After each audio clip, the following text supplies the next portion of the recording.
జ్వరం వచ్చిందంటే వెంటనే యాంటీబయాటిక్స్ అవసరం ఉందా? Hello everyone, this is doctor Sushmita, general physician. జ్వరం అనేది ఒక వ్యాధి కాదు, మన శరీరంలో ఏదో సమస్య ఉందని తెలియజేసే జస్ట్ వార్నింగ్ సైన్ మాత్రమే.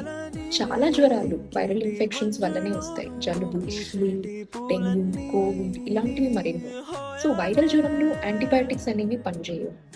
ఒకవేళ జ్వరం బ్యాక్టీరియా ఇన్ఫెక్షన్స్ వల్ల వచ్చింది అంటే, ఉదాహరణకు urinary tract infections, pneumonias, typhoid, severe pharyngitis, skin infections ఇలాంటివి ఏమన్నా వస్తే మనం యాంటీబయాటిక్స్ ప్రిఫర్ చేస్తాం. అంతే తప్ప వైరల్ ఇన్ఫెక్షన్స్కి అవసరం లేదు. అన్నెసెసరీ డాక్టర్ సలహా లేకుండా యాంటీబయాటిక్స్ వాడితే మాత్రం మీకే ప్రమాదకరం.